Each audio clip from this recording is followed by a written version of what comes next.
वळूयात आता एका मोठ्या बातमीकडे। वारकरी महामंडळाची फक्त घोषणाच झाल्याची चर्चा आहे।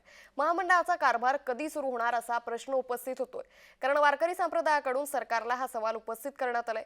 तत्कालीन मुख्यमंत्री एकनाथ शिंदेंकडून 11 जुलै 2024 मध्ये महामंडळाची घोषणा करण्यात आली होती। उपमुख्यमंत्री एकनाथ शिंदे यांनी मागील अर्थसंकल्पामध्ये सर्व समुदायाची महामंडळ घोषित केली। या महामंडळांना अध्यक्ष आणि कारभार पण दिला। मात्र वारकरी महामंडळाला अध्यक्ष ना सूचना आहे। हे महामंडळ नेमकं कधी होणार याविषयी आता सवाल उपस्थित केले जात आहे। याविषयी बातचीत केली आमचे प्रतिनिधी अमरसिंह पाटील यांनी। तत्कालीन मुख्यमंत्री आणि सध्याचे उपमुख्यमंत्री एकनाथ शिंदे यांनी महामंडळाचा धडाका लावला। महामंडळ भराभर सगळ्या जाती धर्माची वाटली, त्याचबरोबर वारकरी संप्रदायाचे महामंडळ करण्यात आलं। परंतु एक अधिवेशन झालं, त्याचा GR झाला, परंतु त्या महामंडळाचं पुढं काय झालं हेच कोणाला कळलं नाही। आपल्याबरोबर बोलण्यासाठी आहेत महाराज, काय सांगाल की या महामंडळ तयार झाले आणि महामंडळ आता काय मुवमेंट आहेत? खरं तर मला असं वाटतं, की आदरणीय तत्कालीन मुख्यमंत्री आणि वारकरी ज्यांना आजही आपले मुख्यमंत्री मानतात, ते आदरणीय एकनाथजी शिंदे साहेब. त्यांनी अनेक ज्ञाती बांधवांकरता अनेक मंडळं केली. तसं त्यांनी ठरवलं, की महाराष्ट्राला दिशा देणारा सगळ्यात मोठा संप्रदाय कोणता? तर तो वारकरी संप्रदाय.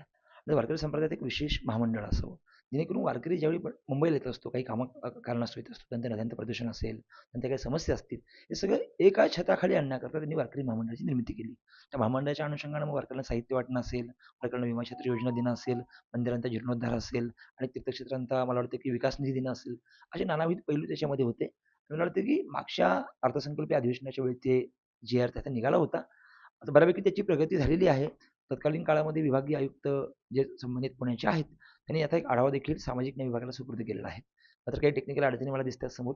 पण लवकरच मला वाटतं, की आदरणीय शिंदे साहेबांच्या नेतृत्वात जी घोषणा झाली होती, आता वारी देखील तोंडावरती आली आहे। अगदी पुढच्या 1-2 महिन्यातच वारी आहे। मला खात्री आहे, की पुढच्या वारीच्या आधी निश्चितच या वारकरी महामंडळाची पूर्णतः जी घोषणा झाली त्याची नियुक्त्या देखील होतील। कारण की वारकरी लोकांकरता एक म्हणजे आत्मीयेची बाब असते, कारण की याचं मुख्यालय जे आहे ते पंढरपुरात आहे। वारकरी पंढरपूरला गेला, की पांडुरंगाचं दर्शन घेईल, तिथेच आपल्या समस्या देखील सांगेल, दर्शनही होईल आणि शासन समस्या सुटतील। मला वाटतं, की हा खूप चांगला दुवा असणार आहे। त्यामुळे निश्चित आगामी काळात आपल्याला ते झालेलं बघता येईल. लवकरच महामंडळाची निर्मिती होईल आणि त्यामुळे मुवमेंट चांगल्या होतील आणि महामंडळ विस्थापित होईल अशीच अपेक्षा महाराजांनी व्यक्त केली। अमरसिंह पाटील, जय महाराष्ट्र, कोल्हापूर।